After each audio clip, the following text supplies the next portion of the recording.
Hello সবাই, আমাদের চ্যানেলে আবারও স্বাগতম। আজ আমরা মনোবিজ্ঞানের দারুণ এক জগতে ডুব দেব।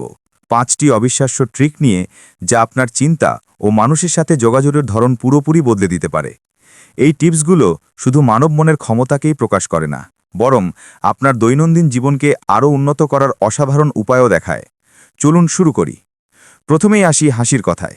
আপনি কি জানেন, শুধু হাসলেই আপনার মুড পরিবর্তন হতে পারে? সত্যি, যখন আপনি হাসেন, তখন আপনার মস্তিষ্ক থেকে ডোপামিন ও সেরোটোনিনের মতো ফিল গুড রাসায়নিক নিঃসৃত হয়। তাই পরের বার মন খারাপ হলে একবার হাসি দিয়ে দেখুন। এটি আপনার মন ভালো করবে এবং আশেপাশের মানুষদেরও আনন্দ দেবে। এরপর আসি মিরারিং বা প্রতিফলনের শক্তির কথায়। কথোপকথনের সময় যদি আপনি সামান্য কারো শরীরের ভঙ্গি নকল করেন, এটি তাদের মনে এক ধরনের সংযোগ ও আস্থার অনুভূতি তৈরি করে। এর ফলে তারা বেশি স্বাচ্ছন্দ্য বোধ করে। তাই ইন্টারভিউ হোক বা বন্ধুর সাথে গল্প, একটু মিরারিং অনেক দূর পর্যন্ত সম্পর্ককে ভালো করতে পারে। এবার আসি তৃতীয় ট্রিকে। এটি হলো ডোর ইন দ্য ফেস টেকনিক। এখানে প্রথমে আপনি বড় একটি অনুরোধ করেন, যা প্রত্যাখ্যাত হওয়ার সম্ভাবনা থাকে। এরপর করেন ছোট ও যুক্তিসঙ্গত অনুরোধ। এতে হ্যাঁ পাওয়ার সম্ভাবনা অনেক বেড়ে যায়। তাই যদি দর কষাকষি করেন বা কারো কাছে কোনো সাহায্য চান, আগে বড় অনুরোধ দিয়ে শুরু করতে পারেন। চতুর্থ ট্রিকটি হলো নামের শক্তি।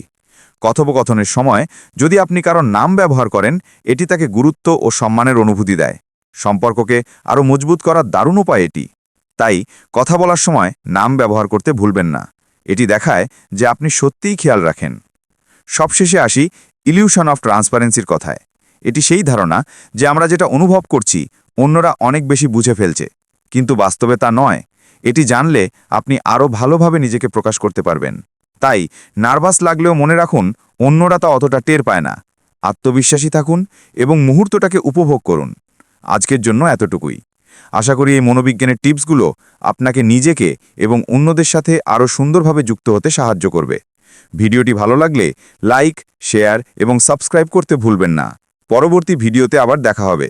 ভালো থাকুন এবং আপনার মনের বিস্ময় আবিষ্কার করতে থাকুন।